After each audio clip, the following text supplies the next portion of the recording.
short background of where I'm from, who I am, like what I'm doing. So the main reason I wanted to create this YouTube is because so many fitness YouTubes and Instagrams and fitness models emphasize looking good. I want to prioritize helping people feel their best. I almost want to explain my experience so that I can help other young girls who are either currently going through this issue or hopefully prevent people from experiencing the same things I did.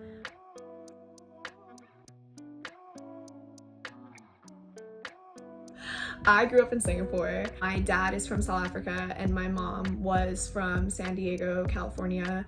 I grew up as an expat there, which is shocking to a lot of people, but yes, there are people who live in other countries that are not citizens of that country, so shocker.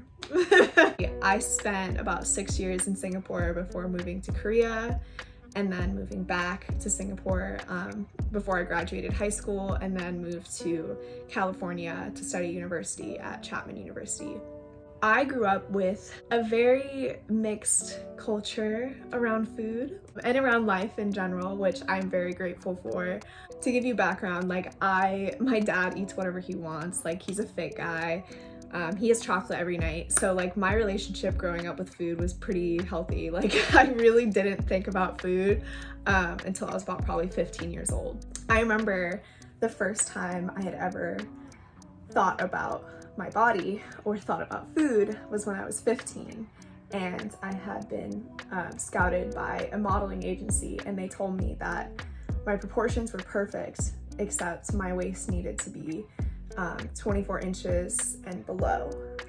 I thought, oh, okay, like I can do that. That's pretty easy, like no big deal. And they told me, you know, oh, you just gotta eat healthy. And this is where I think my mindset began to evolve, is I was always told to just be healthy. What that meant was no carbs, no sugar, low fats, I guess low calorie meals.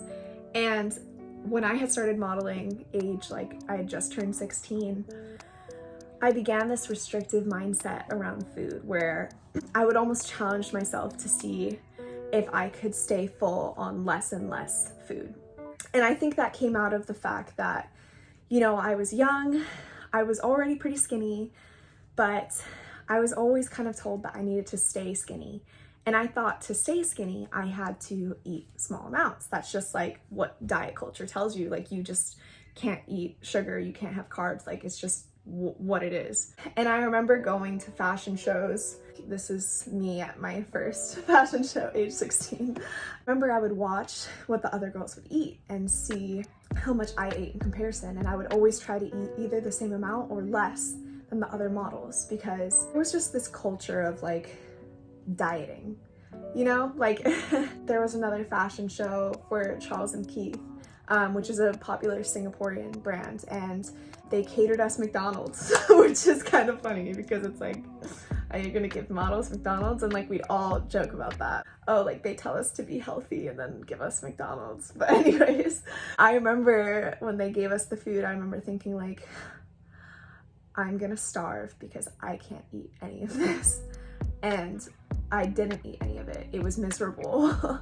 And I remember a lot of the girls didn't have any of it either. You know, we just all kind of like look at the food and be like, oh, well, you know, it's like junk food, so can't eat that.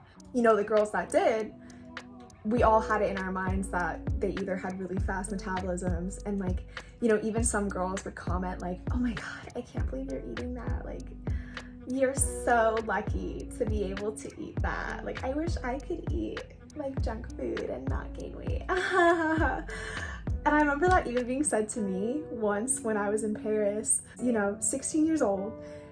Also, side note, when you're a teen, you need way more calories than you think you do. Not that the number should matter, but just for side note, like you need way more food than you think you do to grow and to even just be healthy, and even to maintain, like stay skinny. I would have needed so much more than I thought I did.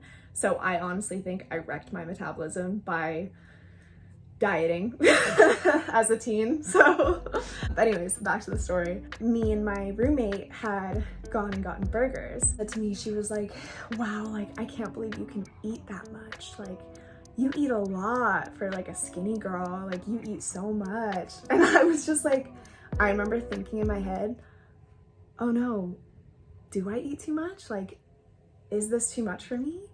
Oh no, like I should be restricting myself. I should be cutting back. And so it was just this constant environment of you need to be in a diet, or you need to stay skinny. You need to look a certain way. You can't, you know, can't even enjoy food, honestly, because it was like, if you ate this, you would become this, you know? And it's so not true at all. So that was my brief summary of my experience. I can go into more depth of the specific moments and some of the things people said to me. As my friend once said, you know, modeling has very high highs and very low lows. So I can go into that in another video. And so it just gives you an idea of like where my mind was at with like my body dysmorphia and like just the way modeling had shaped my mind to try to like compare myself to other people and want to like look and be a certain way. But anyways, that was the past. And just when I compare it to now, like it's insane like how different your mind is. I definitely want to share my experience and tips that help me overcome my issues with food, and hopefully I can make a difference in preventing young girls from experiencing the same things that I did.